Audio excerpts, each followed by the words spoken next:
Okay, welcome back to part 2. We were kind of in the middle of solving a problem, so we'll finish that and then move on to part 2 here. So we have this quadratic, x squared plus 4x plus 2. We're solving it initially by factoring. So we're saying, okay, I need two numbers that go in these factors that multiply to a 2 but add to a 4. And so what do I have? Well, to get a 2, I can do 1 times 2, or negative 1 times negative 2. And so wait a second, that adds up to a 3 or a negative 3, and there's no integers here that would add to a 4. So actually, the factoring method isn't going to work. At least it's not going to work if I were to try to get integer solutions, because these two numbers must not be integers. So I'm going to have to abandon that and go to quadratic formula. So there are some trinomials like this one, quadratics like this one, that we have to solve with quadratic formula. So let's see, we've got a is 1. We've got b is 4, and we've got c is 2, positive 2.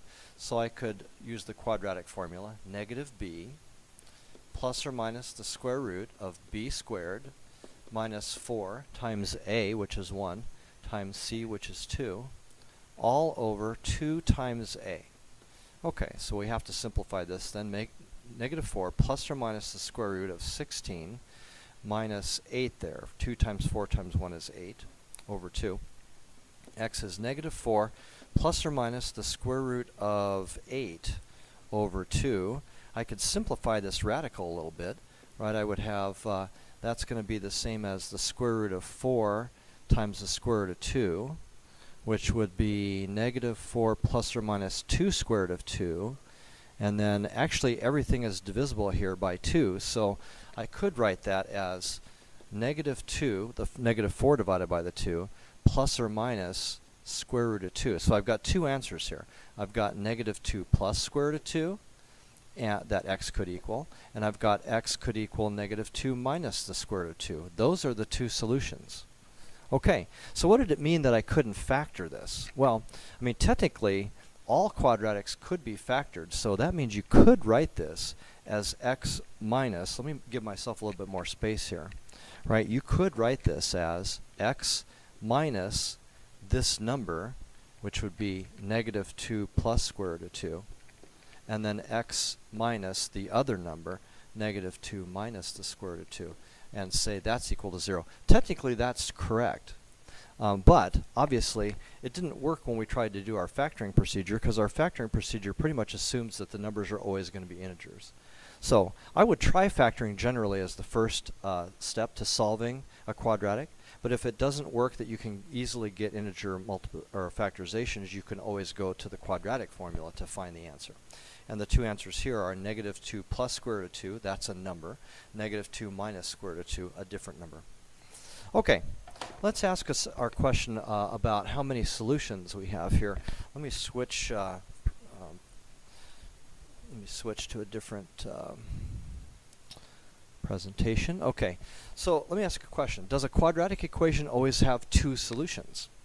Well, let's take a look at it graphically. When we plotted one before, remember we plotted one that had a solution which was 1 and negative 2, and as we recall, it looks something like that, right?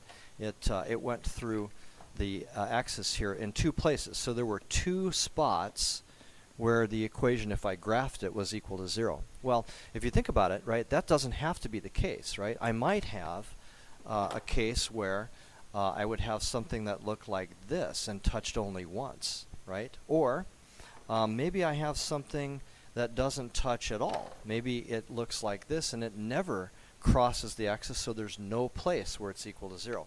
And by the way, these things don't always have to point up, right? They could point down as well. You could have something like this that never crosses because it's in that direction. So the truth is, actually, you could have 0 solutions, right? You could have one solution, right? Or you could have two solutions. And all three of those are possibilities. So let's take a look at examples that work out that way. Well, one of them is the one that we graphed right at the beginning of the last video. If you recall, the graph looked like this. We had answers of 1 and negative 2. And just to kind of be clear, I'm going to go ahead and show the quadratic formula just to remind ourselves of that, so we can kind of compare it. Negative b plus or minus the square root of b squared minus 4ac over 2a Okay, so that's x is negative 1 plus or minus the square root of 1. Let's see, plus 8. And that was negative 1 plus or minus the square root of 9, which was negative 1 plus or minus 3. And so then we ended up with x is, let's see, 2 over 1, 2, which is 1, or x is negative 4 over 2, which is negative 2. Okay, so we had two solutions. And then we're going to look at something to do with what's happening under the square root in a second. We'll talk about that in a second. But anyway, here's the graph of that case right there. Let's take a look at another example. How about this one? X squared minus 2x plus 1. Okay, let me try to factor it first. Let's factor it. To factor it, we would have multiply, add. Now let's see, we would say two numbers have to multiply to the outside numbers multiplied, add to that. The only way to get a 1 is a 1 times a 1 or a negative 1 times a negative 1. And the negative 1 times the negative 1 is going to add to 2. So it looks like these are both minus 1. And what that means is there's two factors here, but both of them produce the same value. X is 1. That's the only value that makes it true. It occurs twice.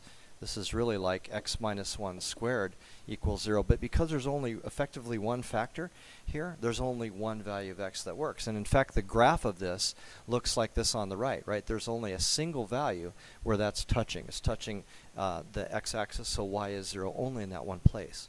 Now, if I did this one with a quadratic formula, let's see what we get if we do the quadratic formula here. We're going to have x is negative b, so that'd be negative 2. Let me move this down. I'm going to run into the graph. X equals negative b plus or minus the square root of b squared minus 4 times a times c over 2 times a. So I'd have x is positive 2 plus or minus the square root of 4 minus 4. And what does that produce?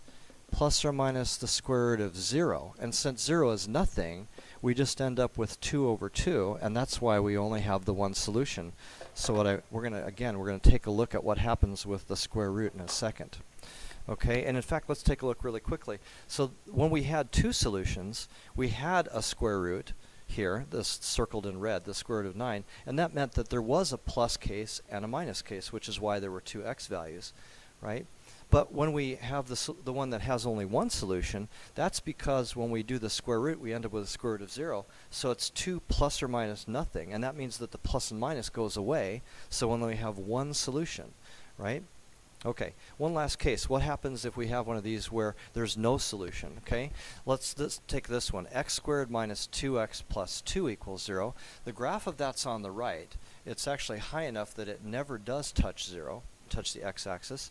So if I try to factor this, what do I get? I get, let's see, x, and I try to factor it, and I get, let's see, I have two numbers that have to multiply to 2, but they have to add to negative 2. So ways to get 2. 1 times 2, negative 1 times negative 2. That one adds to 3. That adds to negative 3. So there's no integer factorization. That doesn't work. So if I try quadratic, well, let's see, we'll try quadratic formula. X is negative b plus or minus the square root of b squared minus 4ac all over 2a. And so I would have 2 plus or minus the square root of 4 minus 8 over 2. And that's going to be 2 plus or minus the square root of negative 4 over 2. Oh, I can see the problem now. There's no answer here at all. And the reason why is because I would have to take a square root of a negative, right? We're not allowed to do that, at least not in this course. Not until we get to talking about something called imaginary numbers. But for now, we'll say there's no way to take a square root of a negative. And so that means there's no solution, right? There is no value, no real value for x that would make this equation true, right? So here's the thing. In the quadratic formula, this right here, this, let me write it out again. Quadratic formula, negative b plus or minus the square root of b squared minus 4ac over 2a. Okay, this portion right here, the b squared minus 4ac, that's called the discriminant. Okay? And that determines actually how many solutions we have. If the discriminant is a positive number, like this positive 9, then it means there are two solutions, and the graph would look something like this. If the discriminant is 0, then the square root term goes away completely and we're left with one solution. It would have a graph like this, where there's an intersection with 0, y equals 0 in only one place. And if the discriminant is negative, then you'd be taking the square root of a negative, and so you'd have no solution at all. Okay, just to summarize here, you can solve a quadratic equation by guess or check or by graphing, but that's really, really inefficient. We saw that in the last video. There may be one, two, or no solutions depending on how many places the curve crosses the x-axis. The discriminant in the quadratic formula is also an indicator. If the discriminant's positive, there's two solutions. If it's 0, there's one solution. And if it's negative, there's no solution because you can't take a square root of a negative. Factoring the left side of the equation allows you to quickly determine the x values that make the equation 0. But you can also use the quadratic formula, and that one works in all cases, even when you can't factor the trinomial on the left side. Alright, that'll summarize that, and this represents the main way that we solve quadratic formulas. Now the next videos in this sequence talk about some other methods, and those are important too, but I would say the main way that we use in Algebra 3-4, Honors Algebra 3-4, Pre-Calculus, we tend to use factoring the most, and we only use quadratic formula when we need to.